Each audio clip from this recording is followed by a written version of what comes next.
What's up, my little weed heads? How you guys doing?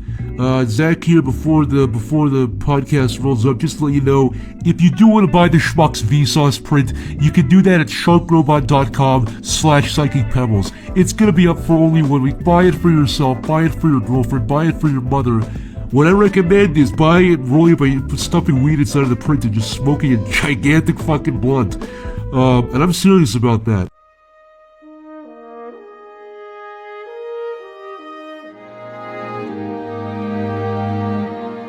Since the dawn of mankind, humans have gazed at the stars and asked themselves questions as the stars gazed back. Why are we here? Are we alone? How will it all end? However, out of all the questions man has asked over the millennia, there remains one that trumps all others. What if a nasally online web animator started a podcast where he shot the shit with a guest for an hour or two, while you sat there with your gut hanging out? While most of man's questions remain unanswered, I do have an answer for that last one, right now. Oh, SCHMUCKS.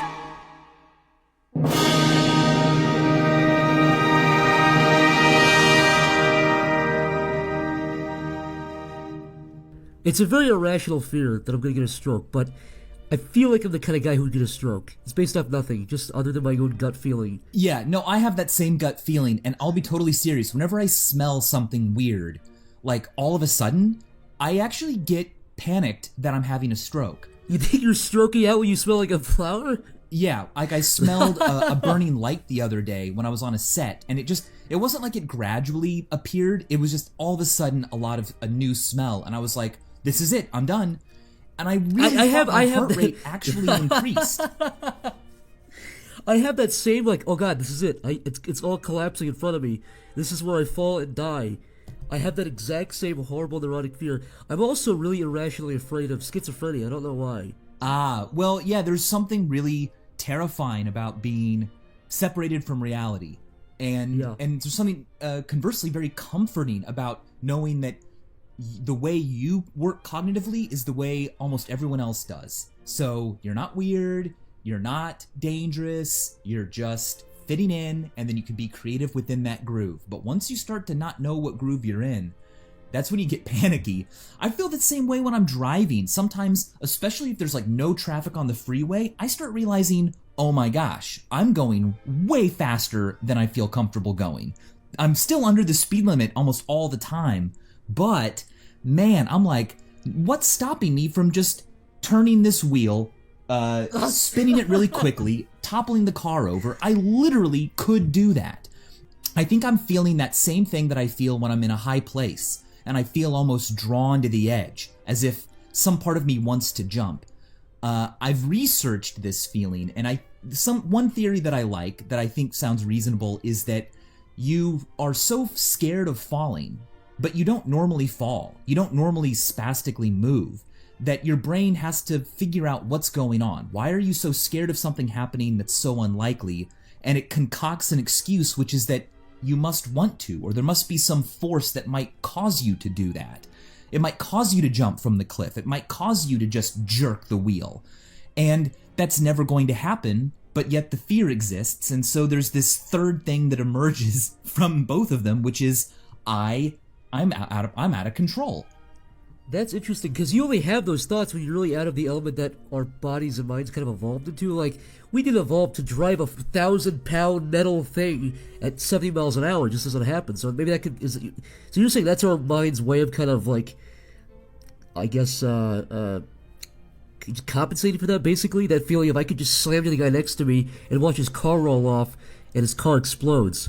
Well, also, high places. I would never do that to someone else. For some reason, I feel comfortable. It's just my own self I'm nervous about wrecking. But yeah, you're exactly right. I don't see why natural selection would ever remove irrational fears like that, because in the long run, they do protect you. Someone who's irrationally afraid of high places is definitely going to go up to them way less frequently and fall way less frequently. Now, the only reason it would get selected out would be if high places provided some kind of advantage, but for the most part, we're, eating things that are down here on the ground. We're not mountain goats, we're not birds. How sad would it be to be a bird that was afraid of heights? You ever think about what it'd be like to be one of these animals, just to kind of live in their minds for like 5 minutes? Yeah. Just kind of feel through their consciousness? Yes, it's very difficult to do. It is actually a famously difficult philosophical problem. What is it like to be a bat? What is it like to be a cat? What is it like to be a single-celled organism? We can only imagine our own human consciousness, but with a different body. We can't ever imagine a different way of looking at the world. The same could even possibly be said for people from the historical past. What was it really like? What was it like to think, to daydream in the year 12? Right. I mean, your experiences and the structure of what's unknown then versus now is just so different. Can I even put myself in their shoes? Oh, well, I'm sure that question gets even stickier when the closer you get to humans. Like, I'm sure anybody would know it. You'd be radically different to be like a rat or a mouse or something, or a cockroach. But if you're talking about like a Neanderthal or humans like 40,000 years ago that are just kind of on the edge, that'd be weirder to me, honestly. Because if you're a bat or a mouse or something, it's obviously radically different. But what if you're like right on the edge of modern human, like a Neanderthal specifically? What would that be like? Yeah, like say 10,000 years before agriculture was invented, right? Like, you're still biologically a human. You are a Homo sapien sapien. There's really no reason to believe that you don't have the same mental experiences that we have today, except you have no idea that there's this thing called agriculture coming, or this thing called writing coming. And are we in a similar position? Like, are in 50,000 years, will there be a descendant of us thinking, or something related to us? I guess it couldn't really be a descendant. We'd have to talk millions and millions of years in that case. But look, will people 50,000 years from now think, what would it have been like to have been a person in 2017? You would have missed so much. You would have no idea where your species was headed. It's just, I can't even imagine being Michael and Zach back then. Yeah. What is your theory on consciousness? I know you did a video. That's a big question. You don't have to go all the way into it, but I know you did a video on it. But that is something I think about a lot, just because I can't. I mean, do you think it's gradual? Do you think it's like a switch? What is your belief on that, based on what you've looked into? So, my belief, I don't actually know. Whenever someone asks, I tend to say that I believe it's a switch. Mainly because I don't think that within my lifetime I will ever be proven right or wrong. So I just err on the side of, I think there's something about it that we're not going to, we'll either never replicate, say, in a machine, or we'll never know if we've replicated or not in a machine. I don't know why I give that answer. I think that I feel like it's a bit safer, because it kind of leads to like, well, if it's going to be hard to know if a machine has consciousness and awareness of itself, then maybe we should even treat animals and plants and cockroaches like they might have plans for the future. It just seems kinder. Right. In the face of not knowing, I guess I'll just pick the one that'll make me the nicest to an animal. But I don't have any real basis besides that. That's interesting. Yeah, I mean, you look at a cat or something, and you can, or a dog even, or a chimpanzee or bonobo or something, you can almost sort of see how, because I mean, consciousness. I mean, how would you define it specifically? Just kind of self-awareness, sentience, the ability to plan, the ability to reason? Yes. The only difference, though, is that animals clearly reason. I've seen a cat use what appears to be reason and logic, but I've never seen a cat weep or laugh. Are those more unique to humans? I don't know. I made a cat laugh one time. How'd you do it? I undressed in front of it to go in the shower, and it laughed at me. Have you reported these results to science? Yeah, they just laughed at me also, and I felt worse, and I left. I think you're onto something there. Stephen Hawking, if you're listening, drop what you're doing, come to me, I got some ideas for you, buddy. Do you think Stephen Hawking listens to this podcast? I think he throws it on whenever he's punching numbers around. Yeah, he's got it on to kind of free his mind, think creatively, think outside the box.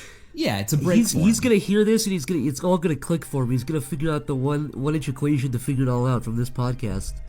You're welcome. He's got me to think. You're welcome, buddy. Hey, just put my name at the bottom of the book. I don't care. Little print, fine print. I don't care. That's fine. It works for me. Just say I co-wrote it. That's fine. That's all I need. Yeah. I mean, the consciousness thing always is. Something in me says it's gradual, that it's like a slow kind of like a layered process almost. Because like again, like bonobos, for example, they have that thing. It's what is it? The other mind theory or whatever. Where basically they know they're conscious. Or they at least know what they are. They at least know that they can recognize themselves in mirrors, but they don't know that other things are conscious. I forget what the exact thing is called. Yeah, it sounds like you're talking about the mirror test, where you put a dot on their head while they're under an anesthetic, and then the question is, will they look in a mirror and realize that it's them, or will they act towards other animals, like those animals have information about the world that they don't? Do they have a concept of other minds? It was the other mind idea, which fascinated me. They did a test where they had two pairs of glasses. One was painted black on, so you couldn't see through them.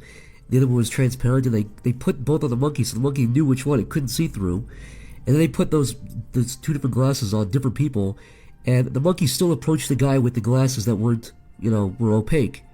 He still asked the guy for something. He still thought the guy could see him. Right, yeah, I've heard that. I actually talked about a similar study in one of my TED Talks, but rather than having glasses that were blacked out, it was a bucket that went over your head.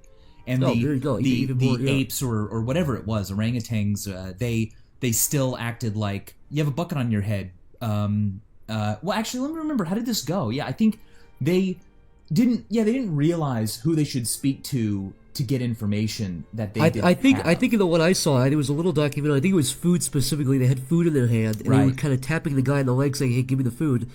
Or they were waiting. I think it was, but they were behind glass, something to that effect, where they had to see if the guy would give them the food, but they didn't realize that they couldn't even see them. So that we, as far as we know, we're the only creatures on Earth that can do that. Well, have been able to. Yes, but I still don't know how those experiments are going to answer the philosophical question, because an animal could learn that if a person has a bucket on their head, they didn't see what happened, but that doesn't mean that they are aware of themselves. It just means that the same way a ball rolls down a hill but isn't aware that it's doing that, it just does it because that is a natural phenomenon, because of gravity, right? Like, how do we know that these aren't just the dominoes of some automatic process falling? But where's that strange loop that occurs where you're not only doing the thing, but you're aware that you're doing it, and you can't prove to other people that you're aware that you're doing it. As far as you know, everyone that isn't you is a zombie. They could literally just be robots that behave and react to things as if they're aware of themselves, but you can't climb into their heads and be them. Do you think consciousness is a evolutionary given? Like, it's a natural...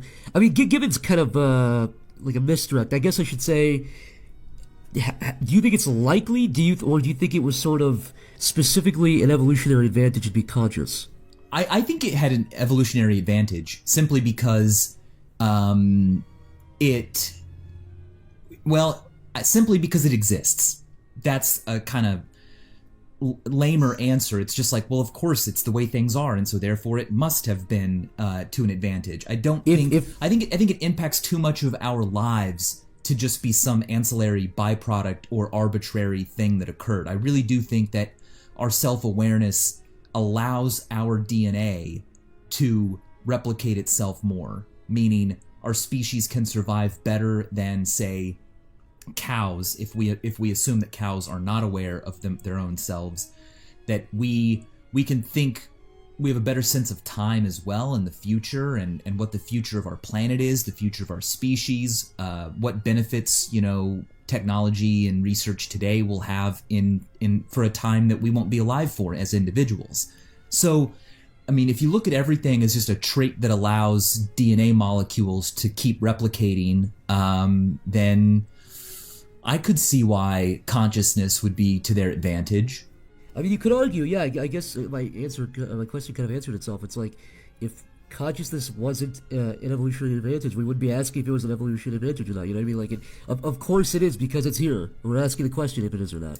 Yeah, exactly. And I think like a lot of things that emerge from evolution, it has downsides as well. I mean, could you make the argument that there's a burden consciousness brings, that there's like an existential fear that maybe a lot of other animals don't have, that can lead to things and behaviors that are counter to reproduction? Certainly. But in the long run, I would assume that it's been advantageous because we're here and we appear to be thriving. Now, we also, of course, are developing things and doing things that could literally put our entire species in jeopardy.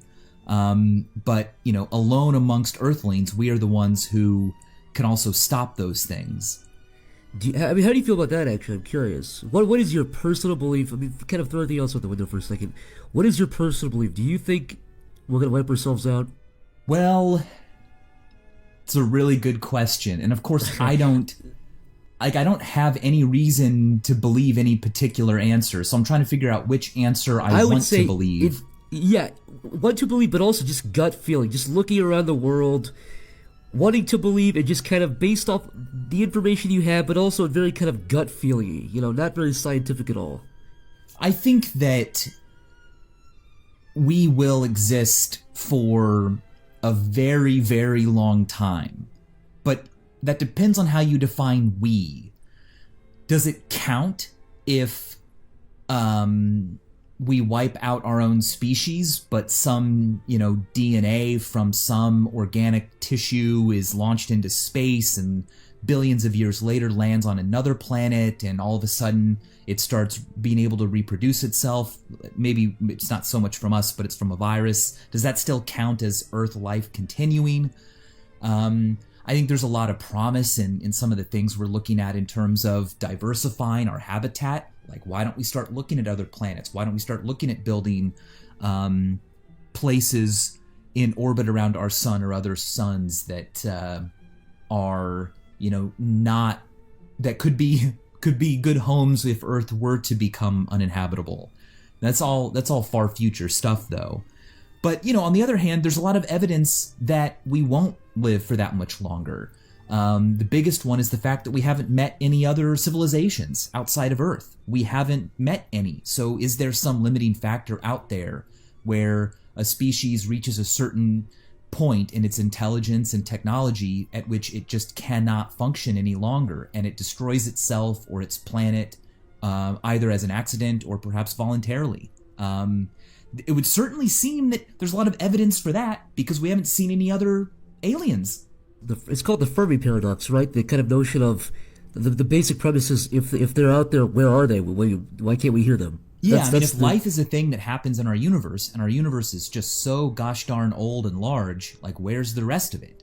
And yeah, the possible explanations are just the most beautiful things to read. It's like so many sci-fi ideas. I mean, one is that, oh no, they're there, but they don't want to interfere. We're kind of like a zoo to them. Another is that other intelligent life out there that did not originate on Earth is just so advanced that they literally don't pay us any mind. We are like the germs on the surface of an orange. We just eat an orange and we don't pay any attention to the life that's already on its surface.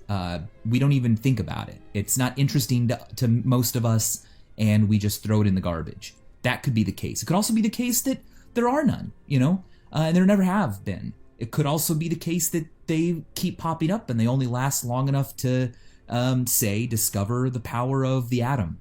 That what interests me the most is the possibility that, oh yeah, they're popping up everywhere, but I mean, the universe is 13 billion years old. You could pop up and last for 1 million years and still never meet another civilization or never bump into them. Even if we last for 100,000 years, we're still going to be out, likely. That's before we meet anybody else. Yeah, it's kind of depressing to think about those distances and how big the universe is, how long it takes even to get to the nearest star systems. It's something that, just compared to the length of a human life, makes it very difficult to imagine life ever being more than what we experience now. One planet, one species of humans, intelligent life like us. But at the same time, that also makes it really fun to hang on to dreams of faster than light travel, finding ways to move through other dimensions to cross our 3 space faster, building drives that compress or expand space behind and in front that allow us to not break the speed of light, but still traverse distances in space faster than a light would otherwise. If we can't develop technology like that, we're much more stuck where we are.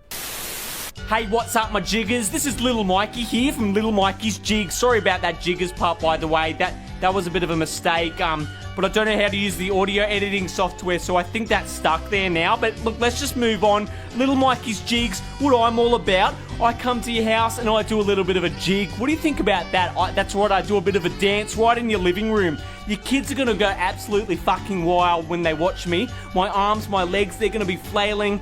And basically, I think in this current climate with North Korea and ISIS, I think we just need a little bit of joy and entertainment in the world. So that's what I'm all about. But look, they're telling me that I've got to wrap it up, but Little Mikey's Jigs is what the company is. Get me to come around, and I'm going to just do a little dance for you. It's going to be fun, and let's try to make the world a better place, guys. Thanks, everyone.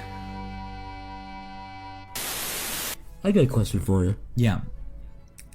What terrifies the hell out of you? What scares you more than anything? I don't mean like a whale or something. I mean like, in the world of science, in the world of what you do, what prospect, what concept horrifies you? Just a lot of softball questions in this podcast today. What's your favorite color? My favorite color is yellow, but what terrifies me is... Yeah, what keeps you up at night? What makes you wake up screaming at the demons that surround you, trying to pull your soul out, Michael? Nothing causes me to wake up in the middle of the night. I will say that lately I've been doing a lot of reading, like a lot. I mean, and this actually gets in the way of writing episodes and producing them, but I think there has to be a trade-off. Like, I have to consume ideas before I can have my own. And right now I'm in this phase of reading a lot about space and time and dimensions. I'm trying to visualize a 4th spatial dimension, and there are moments in the car or at night going to bed where I start to get this feeling that I'm really close and that it's just going to pop into my mind and I'm going to see myself, or I'm going to see a cube or a sphere from the perspective of someone that's a 4-dimensional creature, and I don't know if I'm ready for that, and I actually hesitate and change my train of thought because it might bewilder me, it might scare me, it might make me realize how small I am, that there's an infinite number of other 3D spaces all parallel to this one, and that's a weird thing to be terrified of, but I was surprised by that anxiety that I started to get. I mean, there's a possibility. I mean, you know, this is a lot more. It's a lot less to do with reading and educating yourself. But a lot of people, when they do certain psychedelics, their worldview snaps. I mean, that could be that's a possibility. If you really visualize something from a different perspective, that could really snap you into a different place, and you might even be able to get back. That's a possibility. Yeah, I think that's terrifying. Not being able to get back. Because I like what I am right now, and I yeah, in a way, you can become afraid that a different way of thinking or a different kind of knowledge might fundamentally divorce you from everyone that you love and know. That's unlikely, but there's a fear for you. I'm not afraid of death. I'm afraid of pain. I don't want to get hurt. But I remember being asked at Bucharest Comic-Con by someone in the audience, you know, if you could live forever, would you? And I said, no, I think it's important to die. And the crowd erupted in applause. I don't know if it's something about Romania or something about the kind of people that like... Those guys, they love death, all right? Those Romanians, they love it. They can't get enough of it. But again, I don't know if I really have a justification for that opinion, or if it's just, it makes me feel better to not be afraid to say, this is important. I understand the value in it. I understand that that's how life progresses. And I don't know. I like thinking that I've got this finite little slice of time and I get to do something in. and people will remember it. It can get scary to think that, yeah, but what if all humans go extinct, say in the year 3000? Then there won't be anyone left to remember what you did, or to enjoy the trees you planted, or swim in the ripples that you left behind. Well, then what's the point? Actually, I had a friend who was really aggressive about recycling. Would always give me a hard time if I, didn't use something recyclable. And then something happened years later, and I joked about how, oh, hey, I've got this, I forgot to recycle the can. Are you mad? And he was like, what does it matter? Like, our sun's gonna burn out eventually. Like, we may as well. God. And I was like, whoa. Jesus. He thought in the short term it's good to do these things, but in the long run, like, we're gonna eventually reach a heat death where energy is completely spread out and no work can be done any longer in the universe. So what's the point? And I was like, dude, you're talking about like a thing that's a Google years in the future. Like, this is maybe not something to worry about. But I'm also reminded of my favorite quote from a book, Tess of the D'Urbervilles. And the quote it's just another one of those kind of comforting thoughts that I haven't seriously investigated, but the quote was something like, the magnitude of a person's life isn't measured by their external displacement, but by their subjective experiences. Your impact isn't what measures your worth, but it's your own experiences internally. Are you big on, like, impact? I feel like that... Do you ever kind of like, would you want to watch your funeral, Tom Sawyer style, just kind of just observe it? Oh, man. If there's anything I could wish for, it would be to see my own funeral. And also to hang out and, like, see what people say about me, years and decades after I've passed away. But I think that's actually not a good thing to wish for, because what you'll realize is how infrequently people talk about you. Life goes on. And... it's the same old world. So yeah, but being concerned about impact and ambition and legacy, those are what are those but grasps at immortality? Yes, maybe I won't be alive any longer, but a book I write will be, or my videos will still be on YouTube, or my kids will still, have lessons they learned from me that they'll pass on in some way to their kids. And so really, like, I'm still around. And so, but I think if you get too wrapped up in that, in external displacement and impact, you start to, it's a losing game, and the only thing you can really be certain of is, what, I'm really enjoying the way it feels to be with these people right now. And if that's all it takes, then check that off the box. I'm good. No, my hope would be that I have some sort of legacy, not because I want a legacy, but because it means I hopefully did something good. Like that, I want that not as a goal, but as a byproduct of a good goal, if that makes sense. Like, you pretty much get a legacy two ways. One way you do something good, the other ways you do something bad. You're either Hitler or, like, George Washington. That's a weird analogy. The point is, though... yeah, you get to be one or the other. Pick. There's no other option. You have to pick it at birth. My point is, he didn't do what he did because he wanted to be known. He did it because he was an asshole, but he was known for being an asshole. Does it make sense? So, I mean, hopefully if you're remembered for a little bit afterwards, it means you did something that at least people were like, oh, that was new. Yeah, and of course, we're talking about being remembered by, like, lots of people who never even personally met you. That's a certain kind of remembrance and fame. But I wonder what fraction of humans will even attain that kind of legacy. Yeah. I think I may have tried to do this, like take the 100 billion or so humans who have ever existed and then figure out how many of them were quote unquote famous and for how long, and figure out what the chances are that any baby born is actually going to be remembered longer than, say, 100 or so years after its after its death, rather. Here's a good experiment. On the street, ask somebody, how many people can you name that have been dead since before 1950? Yeah. You could probably name 100, really. I mean, it's really... That's out of 100 billion people, 190 billion people who've ever lived. Yeah. That's 100, maybe. Maybe. If you're lucky. How far back can you even remember your own ancestors? For some people, that answer is quite quite long. However, they only have names or maybe a photograph back only a handful of generations.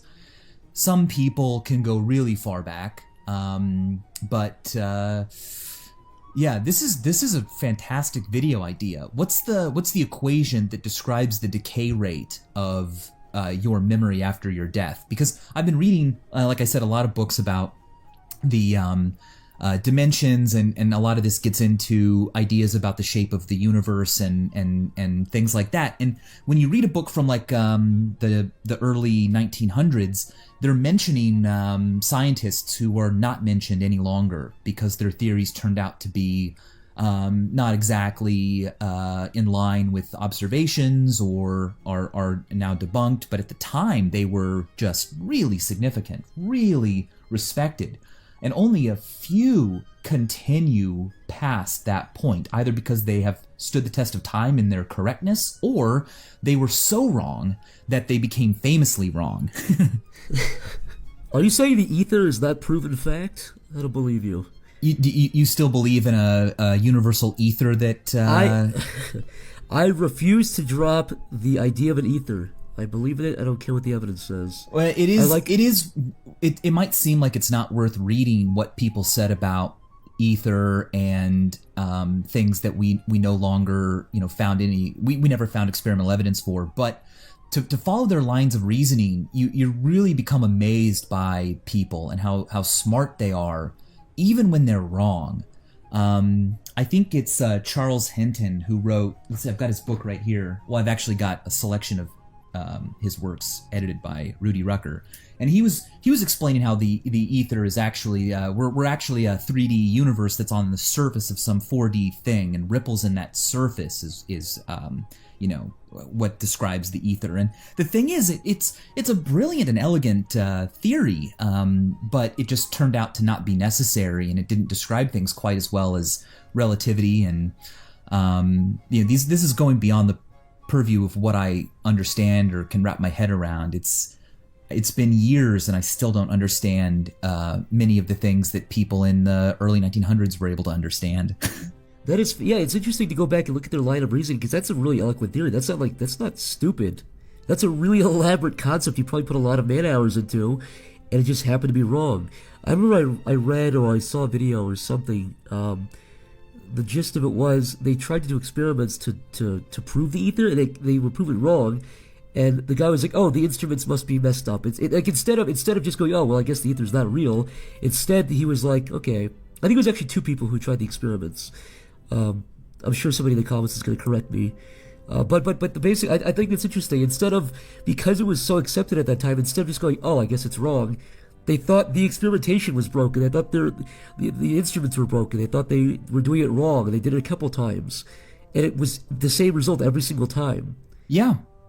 And I also don't know the history well enough, and that's what's bad about being on record saying things, because then people will correct you. But I believe I heard that after the Michelson-Morley experiment, which probably isn't even the name of it. I'm probably getting that wrong too. The names. Yeah, of the, whatever. They can cry about it. Whatever. We'll take it as an invitation to go do your own research and learn. You're welcome. But anyway, yeah, they weren't finding that the speed of light was different if it was moving along with the Earth or perpendicular to the Earth's motion through space. And then people like Lorentz perhaps came along and said, well, you know what? Maybe your instruments are changing their size as they move through the ether in different directions. And Einstein was like, hey, maybe there's no ether and this just happens, and maybe space and time are the same thing, and time is really just it kind of emerges because of your relationship to the speed of light. And everyone was like, say what? And we're still right. Saying what? And playing around in that space, and it's just fantastic. And I don't know if we're ever going to reach some kind of unified theory of everything, a theory of everything.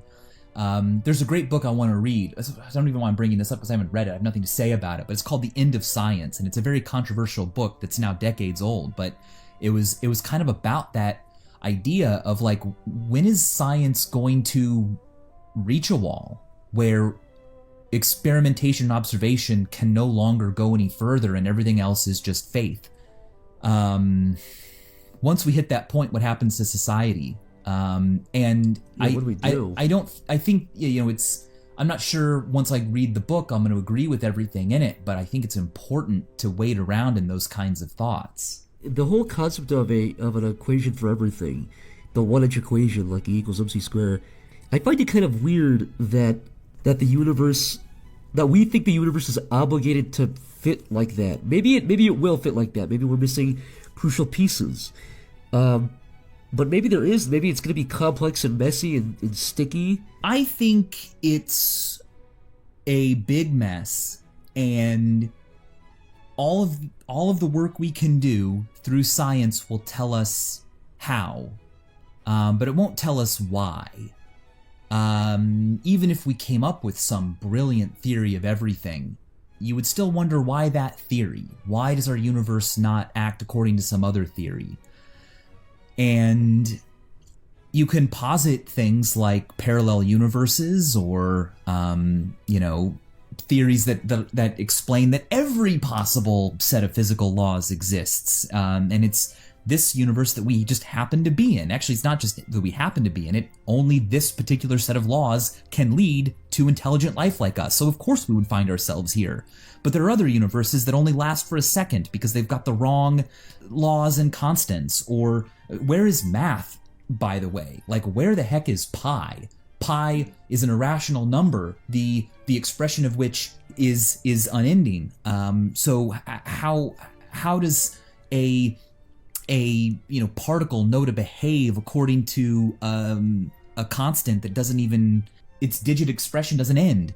And I think these questions will probably remain always unsolved. They could potentially become their own religion. The way that you believe math is either discovered or invented might become some new form of faith-based religion, because we'll realize that we're not getting anywhere through observation and experimentation. I could absolutely see that happening. Yeah, the concept of the laws to begin with, like you said, I mean, if this was a universe without those laws, and this is almost used by a lot of people as an argument for God. I don't mind it, but the argument goes, well, look how perfect Earth and humans are. Look how perfect the solar system in the universe is. See, that's evidence. Well, it's like, well, if they weren't like that, then we couldn't ask the question, why is it perfect, essentially. That's the argument. And the same thing applies on a broader scale for the universe. Well, if we lived in a universe where we couldn't exist, we wouldn't be asking why we're existing, essentially. Yeah, that's the famous anthropic principle. But one of my favorite explanations at the moment is also not something that we know how to experimentally investigate, but it's Lee Smolin's theory of universal natural selection. And I'm going to butcher the actual theory, but in essence, he says, well, what if at the singularity of a black hole, a new universe blooms, but its constants and laws are all a little bit, distorted from the universe that the black hole began in. But it's still related. It's basically a child of the universe that came before it. And what happens then is that universes in which black holes can form will naturally have more baby universes. There will be more universes like that. And it's a funny consequence of that universes that can easily create black holes are ones that can easily create suns.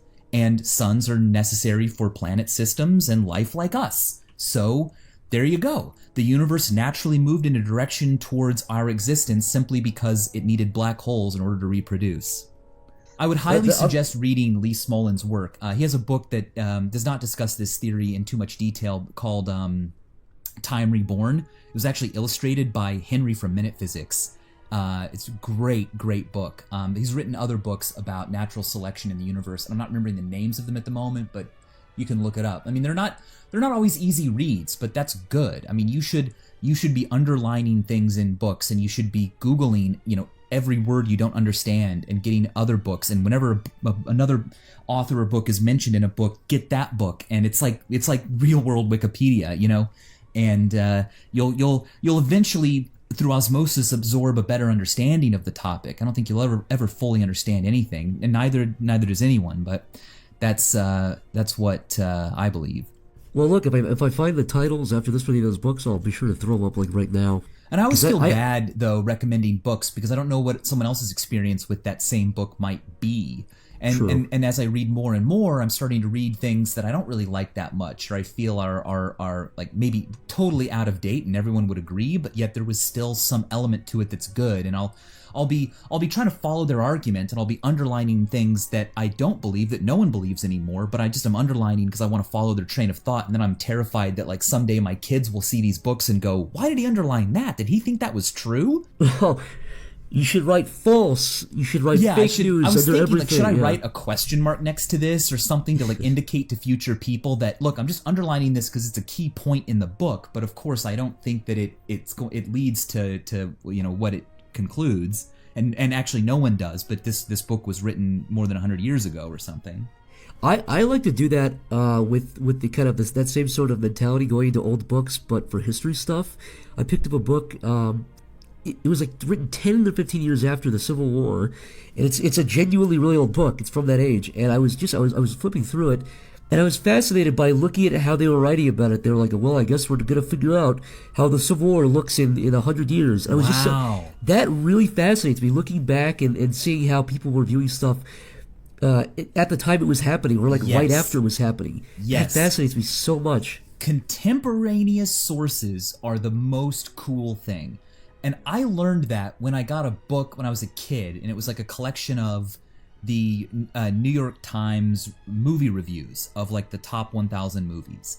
And of course, these were written at the time that the movie came out. So you read the review of One Flew Over the Cuckoo's Nest, which was my favorite movie when I was a kid and still is, and the review is not some glowing historical retrospective. It's like a contemporary reaction to what the movie means right then, and it doesn't go overly flowery about the impact of the movie because it can't.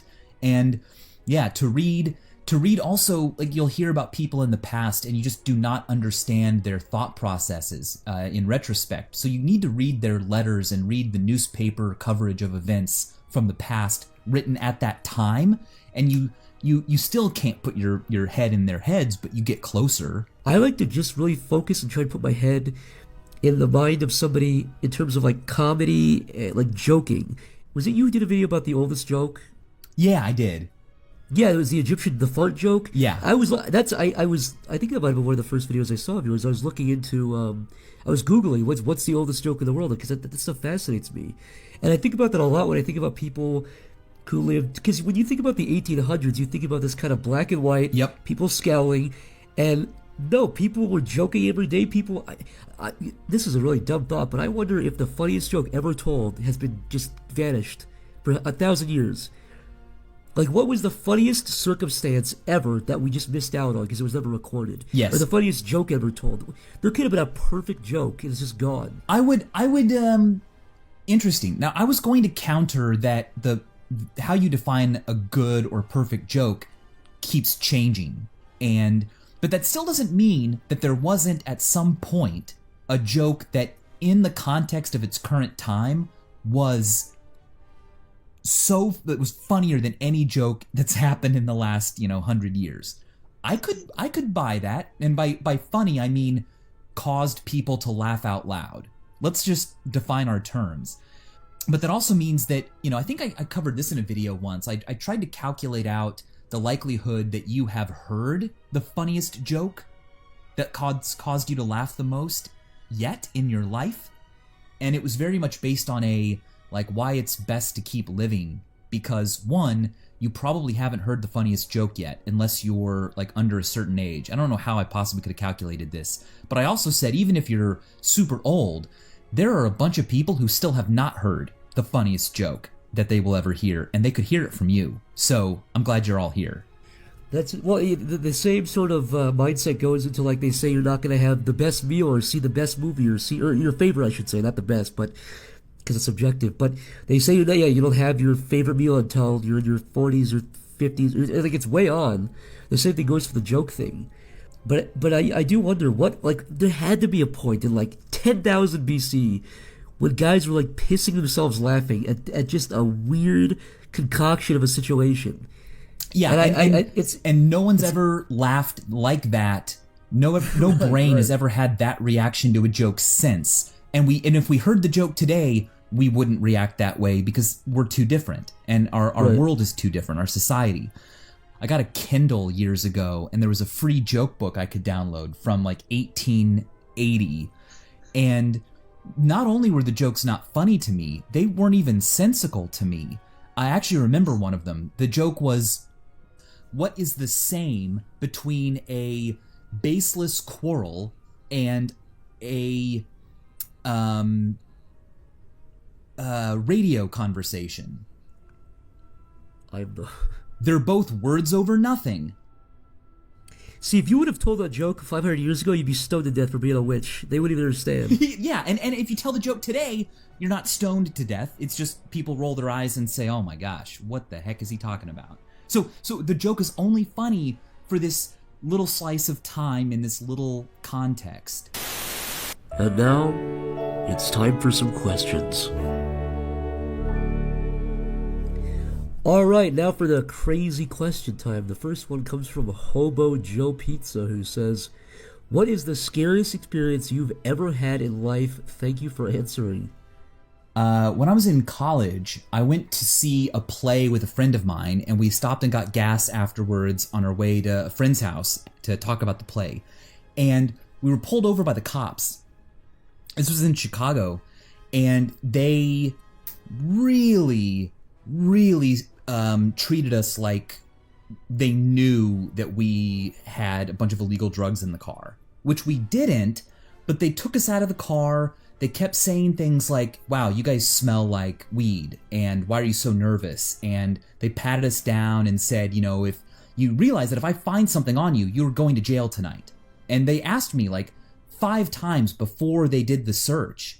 And I'm like, yeah, I understand. And then I wondered, like, why are you asking me this so often? Like, are you going to plant something on me? I got so scared. And then they're asking me, wow, you're really nervous. Like, what are you hiding? And I'm like, I'm just nervous because I have no idea what's going on. And then, of course, they found nothing and let us go. And it was just like, oh my gosh, that was intense and frightening. And I had no idea what the outcome was going to be. I mean, I knew what it should have been. I hadn't done anything wrong. But that didn't really seem to matter. Yeah, whenever I know the exact feeling. That by the way, that's horrifying. But when I get nervous around cops anyways, if I'm doing nothing, when I'm driving or walking and I see a cop, I freeze up even though I'm not doing anything wrong. I don't have drugs on me, I'm not speeding, my tags are all good. I still freeze up when it's probably because they're cops, and whenever I get stopped by cops or whenever I've been pulled over or whatever, I treat them with respect. I always say thank you and everything. But sometimes you just get those maniacs who get a rush from just having the power of being a cop. I also think that fear is also related to all kinds of socially awkward fears, like, oh my gosh, like I'm going to say something and how are they going to interpret it? But then when it comes to the law, it's like, oh my gosh, if I do something that's misinterpreted, the consequences could be really bad, not just embarrassment, but like jail time. Like, what am I doing that I'm not realizing might look bad? I'm not doing anything bad intentionally, but what if like the way my hand moves is just wrong enough that I get shot, you know, and you're like terrified of this stuff. And I'm sure there's a lot of interesting psychology behind that. Dude, I'm so neurotic. I was getting coffee. I was pulling a lighter like 3 nights ago, and I was getting a cup of coffee at this 24-hour coffee place, and I was just kind of standing there, and I heard like the pitter-patter of footsteps, and it was a jogger, but I turned around, and for some reason I had my brain immediately went to, this guy's gonna stab you in the throat. Yeah. He's coming, he's just gonna stab you. You're just gonna get stabbed to death, and you're gonna end up on some live leak video from the coffee shop's camera. And I instinctively held my hands up like I was protecting my organs. And the guy looked at me like I was a psycho, rightfully so, and he kept jogging. So if that's how I am with joggers at like 10 p.m., yeah, I'm horrified to ever be in a situation where I'm a little bit out of my element with a cop, where I go to reach for my wallet and I get turned into Swiss cheese. It's horrifying. Yeah. Cobain Mani, this guy's from Iceland. Oh, actually, really quick on this guy. This is a fascinating thing to go back to, like looking back at your ancestors and the names. In Iceland, apparently, this guy was telling me, he sent me on Twitter, he has a record of every one of his ancestors up until like 925 Wow. AD. And they just have all the names. And by the way, they also have the years they lived from. Anyways, so this guy asks, what is it like to hang with Joe Rogan? It's just incredibly awesome. I'd love to get back on his podcast. The first time I went, I'd had way too much water beforehand. I think I peed like 3 or 4 times during that podcast. I also wish that we'd had like a whole panel of YouTube educational producers there, because as you can tell, I don't know anything. The more I learn, the more I realize how little I know. And Joe and I can just go on and on asking questions and asking why and wondering about things, but we don't always know how to, what answers are out there. And I kept thinking, oh man, I wish, Minute Physics and all the professors from periodic videos and 60 Symbols were all here, and we could just really ask. Because Joe and I are these really curious people, and we'll ask questions, and we'll also, I can speak only for myself here, but I'll misunderstand something, and it's not until I keep asking really smart people that I finally get the answer. But then by looking at what I got wrong, what I misunderstood, I can better explain to people that the concept is now new to. And that's very much what writing a script is about. It's me going, what? How is that possible? And then I read something and I go, oh, but if in that case, then this should happen, but why not? And oh, it's because I'm misunderstanding it. And eventually I get there, and that turns into the script of me going, well, but if this is the case, then why not that? And it's basically my story of how I came to learn or wrap my head around something. I don't think it's bad to ask questions at all. It just shows that, you're as inquisitive as anybody else, and you want to know as much as anybody exactly else. And a certain humility to that is really important, like to think that to embrace the fact that you don't know everything, and that you're still curious is really important. Absolutely. Johnny Audiful asks, what would you say is the most enjoyable part about making your videos? The most enjoyable part? That's tough, because I enjoy all the parts, really, and like even the parts that are not fun in the moment. I once heard an astronaut tell me that they have this saying at NASA or in the Air Force or something, that there's 2 types of fun, type A and type B. Type A is stuff that it's like just really fun to do, like eating ice cream. Type B fun is stuff that's only fun once you're done doing it. like exercising, or I don't know, maybe it's not a good example, but something that you're glad you did after the fact, but while you're doing it, you're like, why am I doing this? Right. I would say that is the existence of making content, period, whether it's animation or making a video.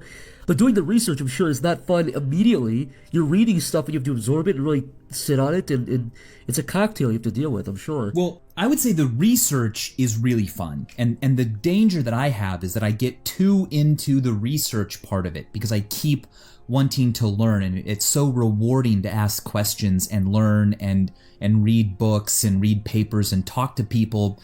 But the hard part is the synthesizing of that information into a script. And it's easy to go, well, I could sit down and start writing the script, or I could read another book, or I could draw some more diagrams and think about this, or pace around and talk out loud about the topic and imagine. But to the actual process of the work part of it, that is, okay, what's the first sentence? What's the structure? What's the title and thumbnail that allow this to all come together into one thing? That's not always as fun. And setting deadlines or having other people set them for you is really the only way I can, move on from but I can learn more. There are other angles I can approach this from. And the episodes, as you can see, just get longer and longer. But, I hope people appreciate the work that goes into it and the necessity of that work. Do you ever have a sense after you finish a video, like, I could have done that better, I should have, but you just have to put it down and move on eventually? I do, but not immediately. I wonder why this happens, but sometimes, I'll work really hard on a topic, and I'll get pretty close to what I think is a good explanation or a good new way to visualize something or explain something, and then months later or a year later, I'll be forced to explain the thing again, and I'll do it in a way that I just wish I had done in the actual video. Gyroscopes is one example. I was just thinking, I need to be prepared to explain why a gyroscope stays up.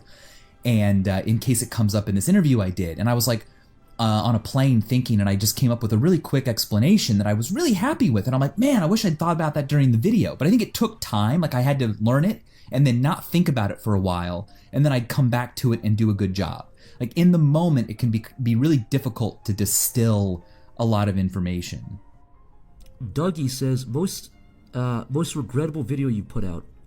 I don't think he means regrettable as in the literal sense of regrettable. I think he means in terms of what would you have changed, or what would you have just not released for whatever reason. Okay, so not released at all.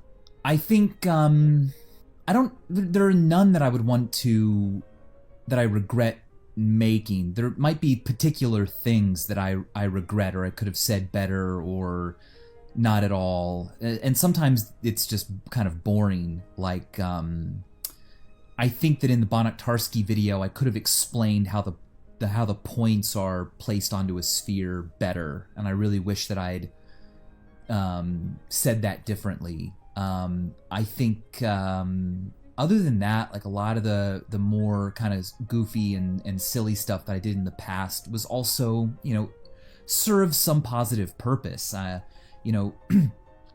Making people wonder about the universe is important, but just making them laugh is also just as important. And Mario Farts is a classic example of that kind of dumb thing that you might think is dumb, but actually, like I said, I've seen a cat use logic, but I've never seen them laugh. And so when you make someone feel joy and you make them laugh, like, you're doing something very special.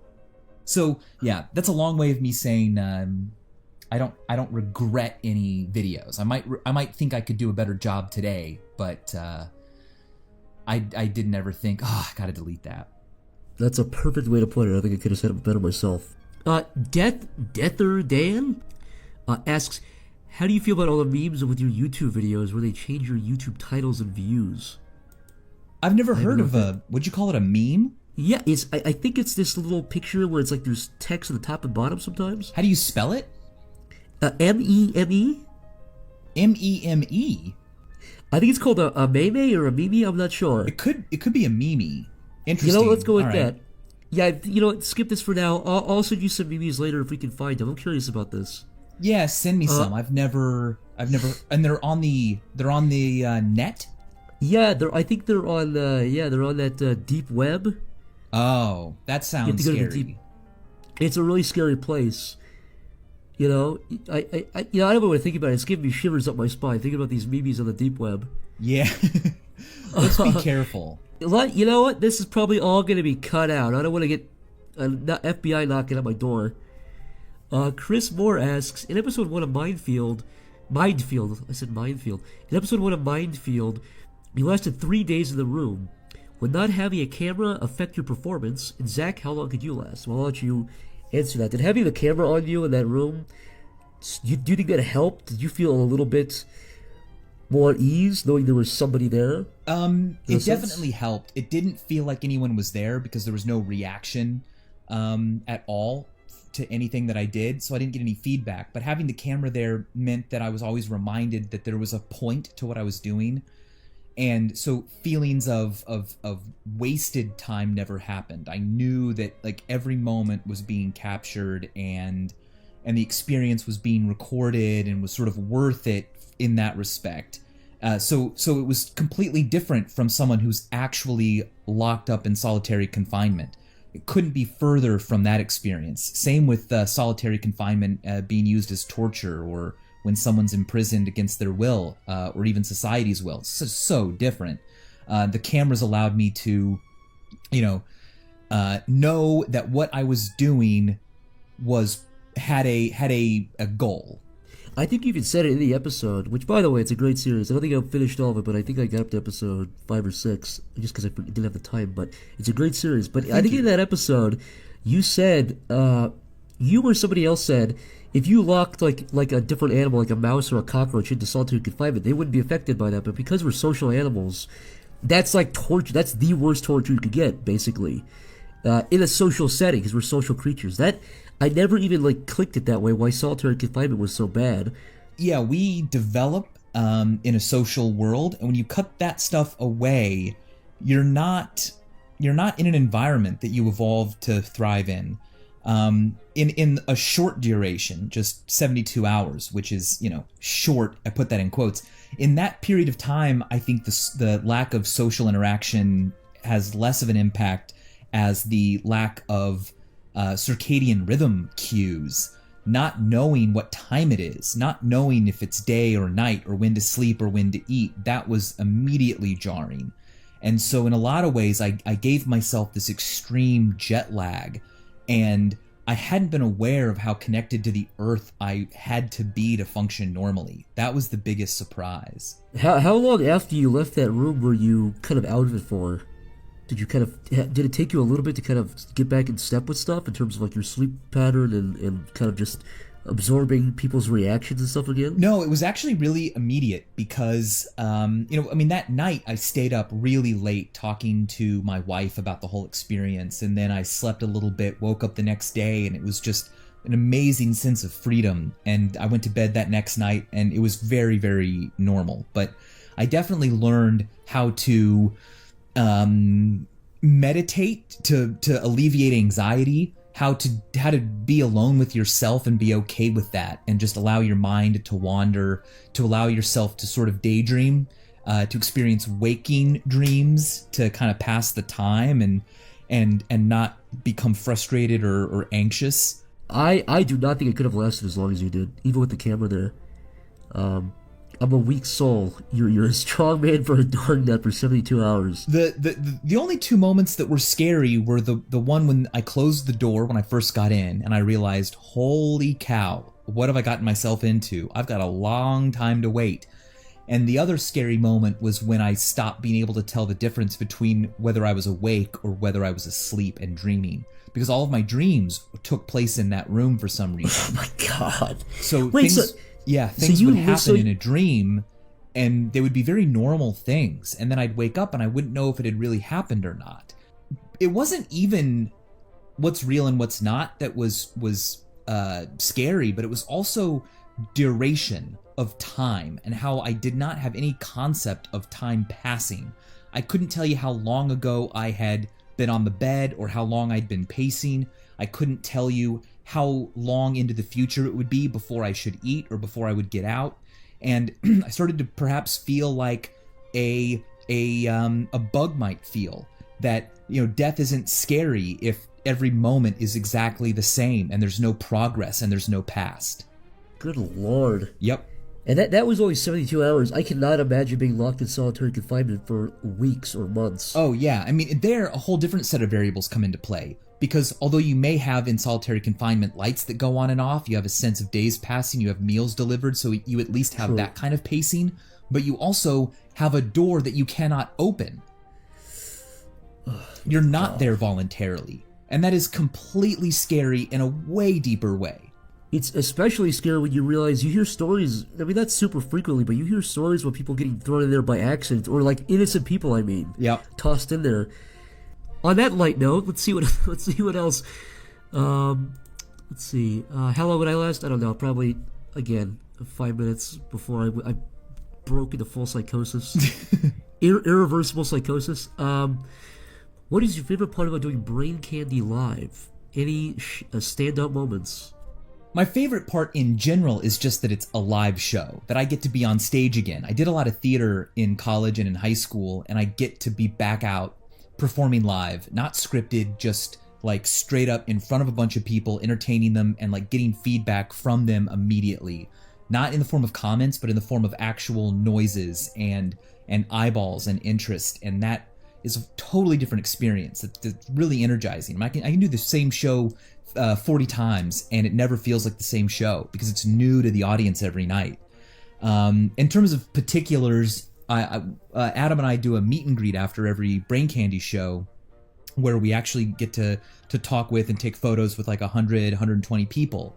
And just to hear their stories and what they're fascinated by and what they love and what they want to do in the future is just really, really makes me feel so gosh darn lucky to be doing what I'm doing.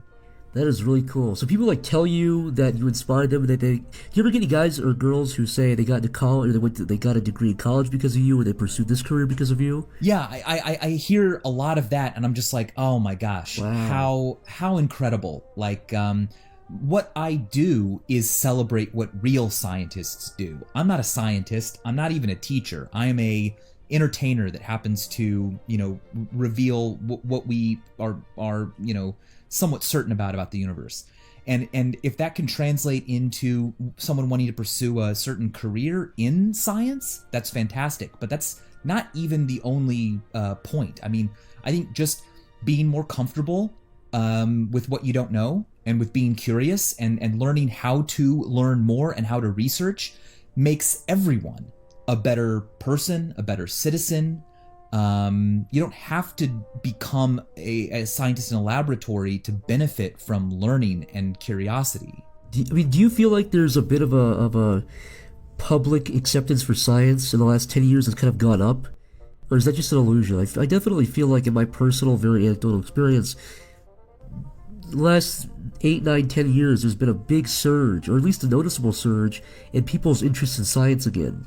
I think a lot of it is traced back to the way information has just become easier to access. Like, it's way more democratic now. You're not confined to what you can access physically in your neighborhood or amongst people that you know, but you can actually look things up, and you can ask a question and Google it and at least get some preliminary information or direction.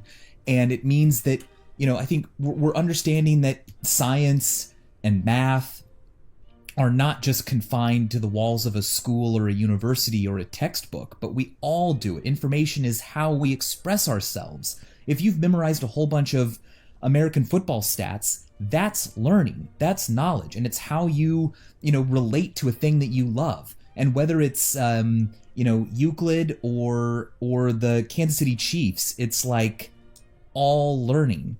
Nibs Tits, what a graceful name, says, everyone, what is your most ridiculous fact that you know?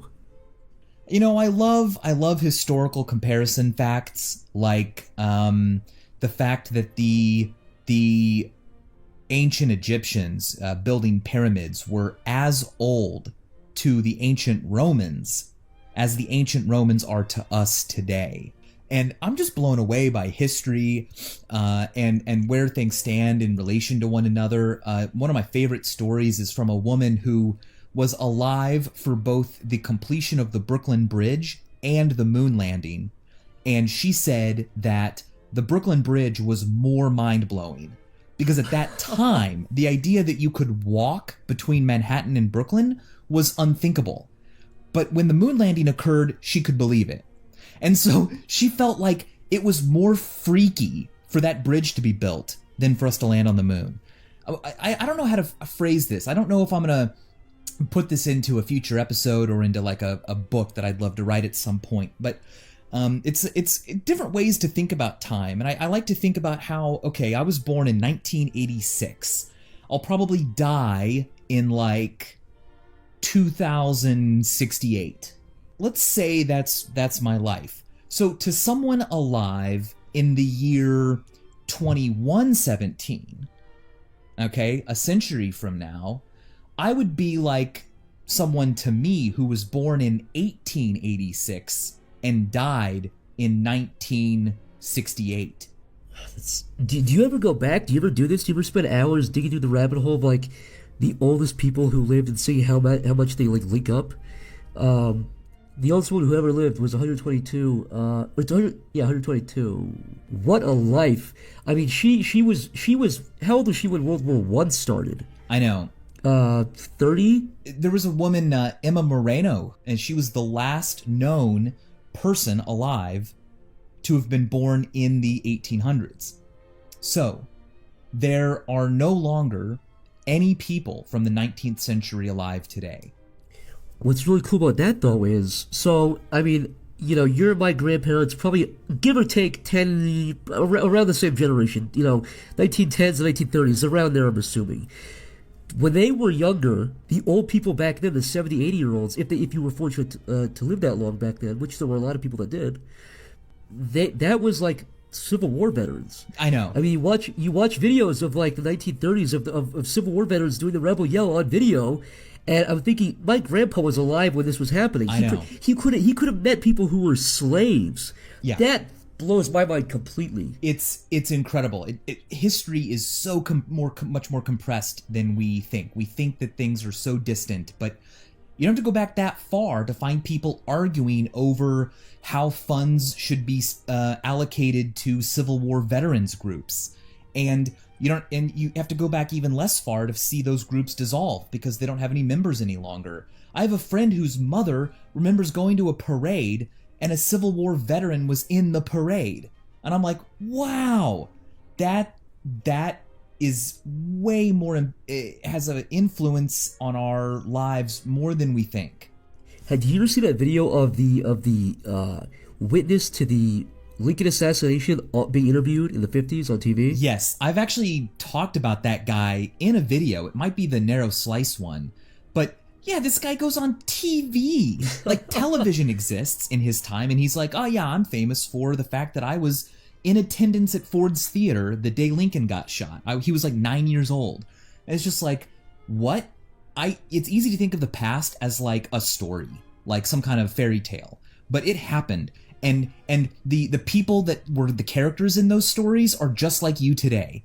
Another great little anecdote in relation to that is I was curious one day. I thought, what is the oldest person, or what's the earliest born person caught on camera? That's a very poorly worded question, but you know what I mean? Like, what is the earliest somebody was born? Yeah. That was caught on camera for the first time? Not just the first photograph of a person, but the oldest. Yeah, right. The person who was born the longest ago that we have a photo of.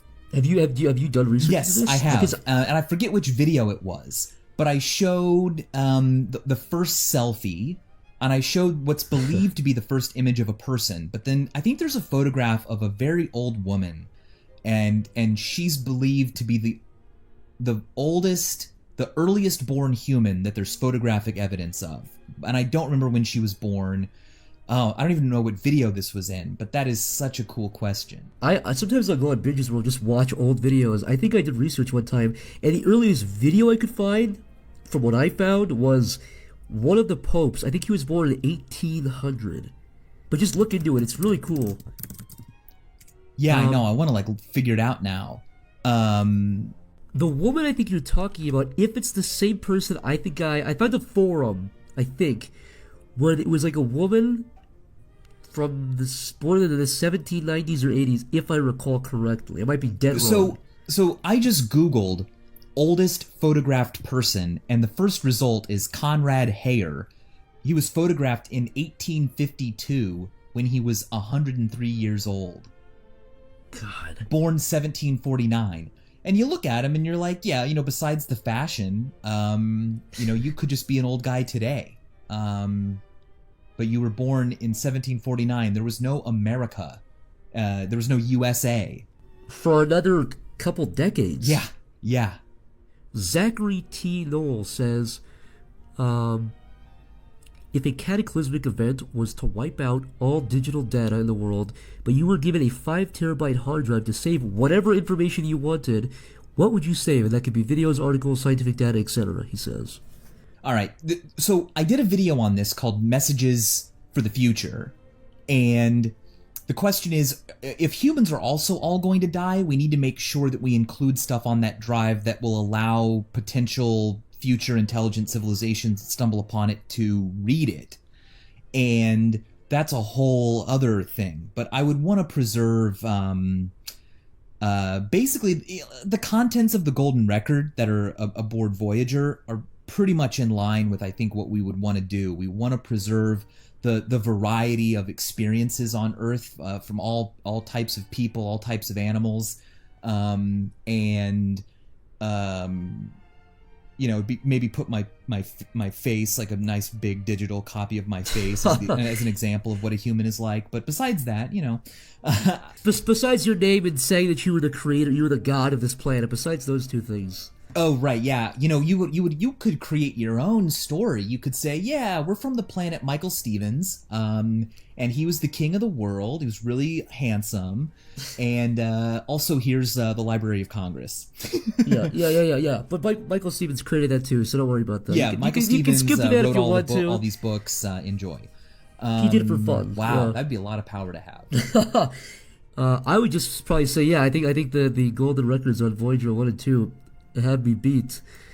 Actually, you know what? I would delete all of the audio of all the humans saying hello, and it would just be me talking. Just you talking with different accents, pretending that you're different people. Oui, oui. I also think that we shouldn't ignore recent recordings, and we probably wouldn't, but today to like go outside and just film the streets and stuff around your neighborhood would seem really boring, but watching today like footage from the 30s or even HD footage of New York from the 90s, which does exist, is fascinating, and I'm so glad it exists. One of my favorite subreddits is called The Way We Were on Video. I think I got that right. And it's just home movies. It's not recordings of special, extraordinary people. It's just, 1984 Beverly Hills High School graduation. And you're just like looking at these people, and it's like a wormhole connecting two different points in space-time. And you're getting to, I don't know, I can't put into words what you gain from that. But there's those interactions. There's a very famous video on YouTube that's like a night at a 7-Eleven. I was just going to bring that up. I love that video. I was just going to bring that up. Look, this is a special 7-Eleven. It comes equipped with dancers for your entertainment. No cover charge. Well, she's not really dancing. She's just standing next to the frozen food. Hi, sir. How are you this evening? Are you really taking pictures? Oh, it's not on. Don't worry about it. I love that because there's nothing about it that's extraordinary, but yet it still is. It's not something that would be in a history book, but yet it's a record of regular human activity. Unlike we just have nothing like that for, say, ancient peoples or prehistoric people or even people from historic times, like say the 1700s. But we have just an hour of time or whatever it is, 10 minutes of time happening in real time as it normally did, full of many forgettable moments as well, which we don't usually record, but are just as important. I think that's why those old videos are amazing. Like that HD video in New York, it's business guys with fucking ridiculous hairdos walking around, but it's in perfect, crisp HD. For anybody interested, the 7-Eleven video, if you want to check it out, which I highly recommend. If I recall, it's just like 2 or 3 friends walking around the camcorder. It's called 2:30 a.m. at 7-Eleven. Just type in 7-Eleven 1980s and you'll find it. It's like 1987. It's just guys walking around 7-Eleven talking to customers who are walking in. And I think one of the most surreal parts of that video is like nobody's on their cell phone. Which is obvious. I mean, of course nobody was on their cell phone, but it's weird when you've been buried into this reality for so long, to look back at a time that was not that long ago when people would just, if they were bored or it was late at night, they would just lay in bed or watch TV. Yeah, that was it. And unlike, a reenactment or something made today, it's really from that time.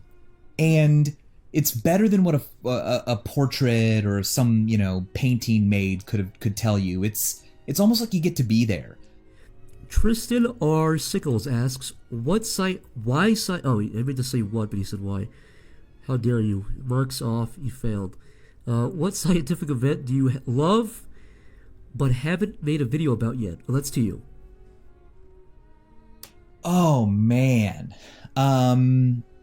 Well, string theory. That becomes a very mathematical concept in a lot of ways, though. I would love to do perspective and how the eye works. I'd love to do death, life and death. What's the difference? What is death? I'd love to do... Let's think of something that's more classically like physics. What's an atom? What are they... what's an electron? It's not some billiard ball orbiting around a nucleus. At least you can think of it that way. It's helpful, but there's no end to things that I want to cover. So that's a tough one. I think something you're great at is taking a concept like atoms are a great example. Like any kind of like really tiny thing I think about, I always think about the classic like billiard balls orbiting each other. I know it's not that's not what it is, but I still can't wrap my head around that. So I think I've always thought you've been great at doing that, kind of like taking a weird, strange concept and kind of cramming it down into a neat package. So I think anything like that would be great to see you cover. That's what I'm trying to do with dimensions and higher dimensions beyond the 3 or 4 that we live in right now. But until I feel like I've done more than what's been done so far, I won't have anything to release. The Dimension one, I'm sure everyone's seen the classic Carl Sagan Cosmos bit where he takes the apple on the flatland. I tried to like visualize it at some point, but the closest I could get to going, okay, I don't get it, but I get how I could, is the same way that an apple with ink on it on a piece of paper is a cross section of a flat plane, is what we are. Like a 4th-dimensional creature traveling through this universe would appear like a 3-dimensional creature. Yeah. In the same way, an apple would look very strange, would grow and shrink and have different shapes. Yeah. To 2 dimensions. That is the furthest I can get to going. Okay, I get that, but I still don't get it. Yeah, and I'm trying to figure out a better way to visualize that, and a lot of it comes down to you really have to intuitively understand what it's like to be a creature in flatland, and how confusing other directions would be. Another really fun link is mirror reflections. When you look in a mirror, you're actually seeing what our universe would look like if it was rotated in 4 dimensions. It would come back as a mirror image. And if you think of creatures on a flat plane, and you could look at it from above or below, you would be looking at them the way they think they are, and also them as a mirror reflection. And they would not understand how you could possibly see them in a mirrored. But there might be something there that can help. And a lot comes down to you need to cast yourself out. You need to stop thinking of up, down, front, back, and left, right to truly understand the perspective from higher dimensions. Because to them, it's all arbitrary. To them, your left and right hand can be turned into each other by just looking from the other side. I never even considered the mirror part. That's really interesting. Yeah, I mean, you can think about taking a little square on a flat plane and rotating it in three dimensions, meaning like, spinning it in a way that it could move itself, and laying it back down, and it would go, holy cow, I am a mirror reflection of what I used to be. There's no way I can move in the 2 directions I know to put my body into this position, and you just did it. And that's what a mirror does to us, because a mirror reflects only front and back, but there's no rotation you can do in 3 dimensions that allows you to flop 2 sides and leave the other 2 where they are. So it's hard for us to comprehend, and we think that a mirror is reversing left and right because we can only imagine a rotation which would flip 2 sides, front, back, and left and right in that case. So I want to write that up. But the peace of mind for people out there hoping for new videos is that I'm doing nothing but working on them, and I'm even working on projects I can't even tell you about now. But there'll be a lot of content soon. It just takes it takes a lot of time to create what I want to make and what I hope viewers want. The last question is from me to you. Yeah. And this question is, if you were walking down the street and you heard a rustle from the bushes, and you saw a silhouette of a little figure running after you full speed, as fast as it could go, and it's grabbed onto your leg violently, you're shocked, the breath sucks out of your mouth, and you look down, and it's a naked little creature, not like a human, but humanoid, and it has a face resembling yours, but it's biting at you. Would you kick at it? Would you save it? Would you cradle it? Would you preserve it? I would preserve it if I could. I would try to find some way to restrain it that kept it alive so we could study it. But if I needed to save my own life, I probably would hurt it. How would you hurt it? People, if you kicked it, people would be like shriek around you. You're kicking this little. I mean, it's seemingly defenseless against you. If you got on top of it and started punching it in the head, you might like kill it or break its. You know what I mean? people might react horribly around you, and they might want to help it. I don't think they could blame me though. If it was, does it have sharp teeth or is it just grabbing me? You don't know. It's a Yeah. quick moment of chaos, and it's so the sound it's making. Well, I mean, I wouldn't try to like punch it a bunch or hit it with a really heavy object that could kill it. I would try to just push it far enough away that I'd have enough time to, get inside or get inside a car or something that would protect me, but not in the life of the creature. But what if you push it hard enough and it like hits its head against the pavement and that's it? This lights out. I wouldn't feel guilty. I would know that I was only acting in self-defense and that it's still preserved well enough that we could study it. But I wouldn't want to like rip it in half or rip its limbs off or cave in its skull in a way that would leave it, make an autopsy less fruitful. Right. Now the question is, so you shove this thing over, as it's falling, it says, "Daddy." It calls you Daddy, and it hits the ground and it fades into goo. And nobody else saw it. Would you report this event to anybody? Would you assume you've lost your mind? What would you do? How would you be shaken for the rest of the day? Yeah, I would report the story. I would report it though with an enormous grain of salt, and I would say, look, I'm fully aware that this could have been a hallucination and that I cannot prove it, but I wanted to record that this happened. You know what? Let's do this. I'm 911, and you're calling me to tell me what you've just seen. All right.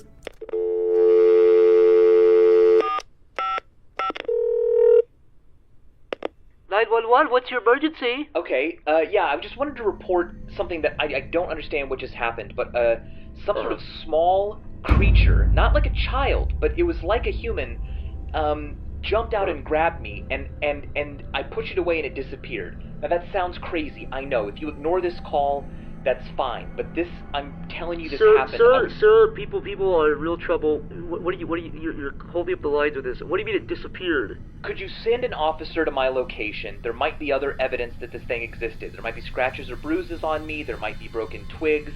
But it dissolved. You want me to take valuable officer power?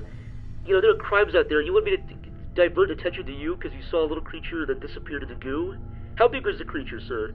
The creature was only as high as my knee. And I totally understand how silly this sounds. So take your time. Don't divert an officer from some human's life that's in risk. But I'm going to stay here. I'd like for them to come just to take the report. And if I've gone crazy, then maybe you should send someone because I should be taken care of. I might be dangerous.